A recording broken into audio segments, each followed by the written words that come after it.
দক্ষিণ কামৰূপ মানকাছাৰ জিলা পৰিবহণ বিভাগে কৰিব নোৱাৰা কাম কৰি দেখুৱালে এইবাৰ চুকছৰ আৰক্ষীয়ে।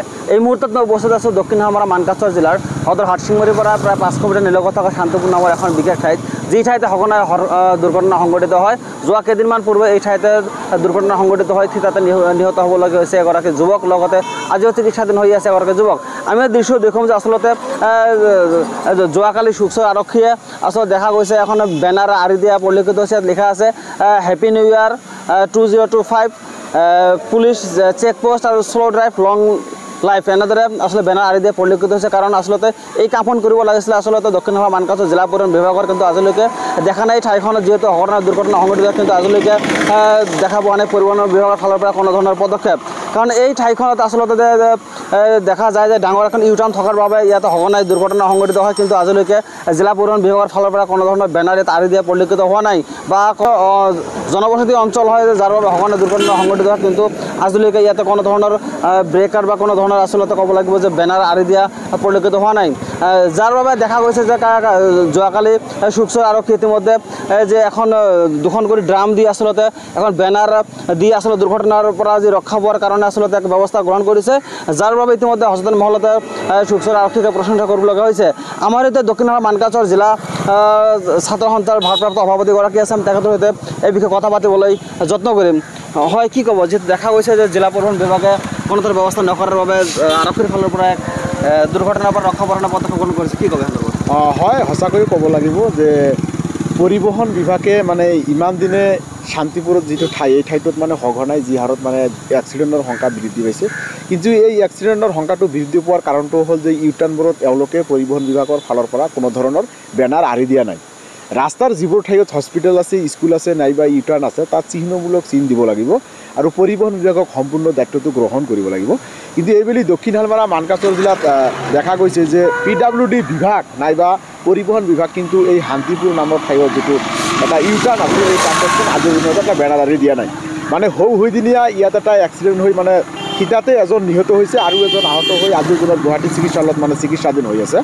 এই ক্ষেত্ৰত যোৱাকালি আমাৰ চুকছৰ আৰক্ষী চকীৰ সন্মানীয় ভাৰপ্ৰাপ্ত বিষয়াগৰাকীয়ে মানে ক'বলৈ গ'লে মহানুভৱতাৰ এটা মানৱতাৰ যিটো এই দৰদটো দেখুৱাইছে, আৰু তাৰ বাবে আমি সন্মানীয় আৰক্ষী বিষয়াক আমি ধন্যবাদ জ্ঞাপন কৰিছোঁ।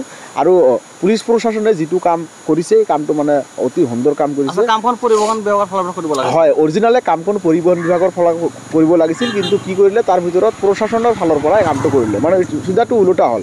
গতিকে মই এটা কথা ক'ম যে PWD বিভাগ আৰু আমাৰ জিলা প্ৰশাসনৰ সকলো বিষয়ববীয়াসকলক আমি আহ্বান জনাম যে দক্ষিণ শালমাৰা মানকাছাৰ জিলাত যিবোৰ ঠাইত মানে আজিৰ দিনতো স্পীড ব্ৰেকাৰ দিয়া নাই, এক্সিডেণ্টৰ সংখ্যাটো দিনে দিনে বৃদ্ধি হয়, এই ঠাইবোৰত আপোনালোকে অতি সোনকালে স্পীড ব্ৰেকাৰ দিয়ক, তাতে আপোনালোকে বেনাৰ আঁৰি দিয়ক, এক্সিডেণ্ট পূৰ্ণ এৰিয়া বুলি তাতে বেনাৰ আঁৰি দিয়ক, চিহ্ন দিয়ক, নহ'লে কিন্তু আৰু অনাগত দিনত আৰু এক্সিডেণ্টৰ সংখ্যাটো বৃদ্ধি হ'ব। যি একমাত্ৰ সদাৱস্থ পথ, এই পথটোত কিন্তু হেজাৰ হেজাৰ স্কুলীয়া ছাত্ৰ ছাত্ৰী, যান বাহন সদায়ে মানে পৰিচালিত হৈ থাকে। কিন্তু এই ক্ষেত্ৰত অসম চৰকাৰে বিভিন্ন সময়ত কৈছিল যে যিবোৰ ঠাইত মানে ৰাস্তাবোৰ ভাল আছে, এই ঠাইবোৰত যিবোৰ ইউটাৰ্ণ আছে, এই টাৰ্ণবোৰত আপোনালোকে মানে কি কৰে স্পীড ব্ৰেকাৰ দিয়ক আৰু যিটো চিহ্ন দিব লাগে এই চিহ্নটো ব্যৱহাৰ কৰক। কিন্তু এইটো দেখা গৈছে যে আমাৰ জিলাৰ সদৰৰ পৰা দক্ষিণ শালমাৰা যোৱাৰ অসমৰ একমাত্ৰ পথে নহয়, ইয়াৰ মানে মেঘালয় যাব লাগে, মেঘালয় পথ বন্ধ থাকিলে এই পথে যাব লাগে।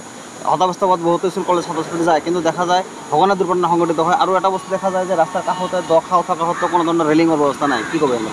এই ক্ষেত্ৰত ৰেলিঙৰ ব্যৱস্থা PWD বিভাগক এইটো ল'ব লাগিব, আৰু পৰিবহণ বিভাগক মানে জিলা আয়ুক্ত মহোদয়ৰ লগত আলোচনা ক্ৰমে এই বস্তুবোৰ সমাধান কৰিব লাগিব। যদি আজি জিলা পৰিবহণ বিভাগে এইটো নকৰে, কোনো বিভাগেই কৰিব নোৱাৰিব। গতিকে মই আপোনাৰ সংবাদ মাধ্যমৰ যোগেদি আমি জিলা প্ৰশাসনক আহ্বান জনাইছোঁ যে অতি সোনকালে যে আমাৰ দক্ষিণ শালমাৰা মানকাছাৰ জিলাৰ যিবোৰ ঠাই আছে আজিৰ দিনত স্পীড ব্ৰেকাৰ দিয়া নাই, অতি সোনকালে এই ঠাইবোৰত স্পীড ব্ৰেকাৰ দি কেনে সাধাৰণ ৰাইজত মানে যাতায়াত কৰাত আৰু চলাচল কৰাত সুবিধা প্ৰদান কৰে। ধন্যবাদ। হয়, এই আছিলে যে জিলা ছাত্ৰ সন্থাৰ ভাৰপ্ৰাপ্ত সভাপতিগৰাকীৰ মন্তব্য। আচলতে এটা কথা উল্লেখ কৰিলে যে চুকছৰ আৰক্ষীয়ে যি আচলতে যি পদক্ষেপ লৈছে প্ৰশাসনীয় পদক্ষেপ, কাৰণ যি কাম আচলতে কৰিব লাগিছে জিলা পৰিবহণ বিভাগত, কিন্তু সেই কাম কৰিছে আচলতে চুকছৰ আৰক্ষীয়ে, যাৰ বাবে ধন্যবাদ জ্ঞাপন কৰিছে। আৰু লগতে এটা কথা উল্লেখ কৰিছে যে যিহেতু এই ৰাস্তা যিহেতু কাষত কোনো ধৰণৰ ইয়াত ৰেলিঙৰ ব্যৱস্থা কৰা নাই, যাৰ বাবে PWD বিভাগক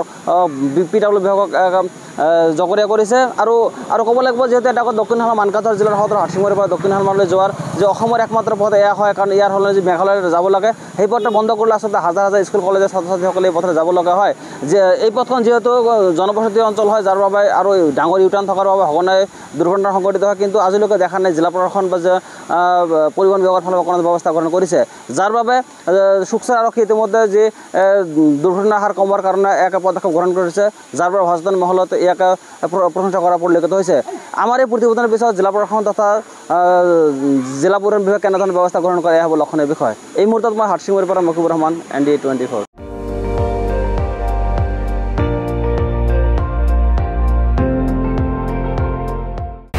আপুনি চাই আছে ND24, সৰ্বশ্ৰেষ্ঠ নহয় সৰ্বোত্তমৰ দৌৰ।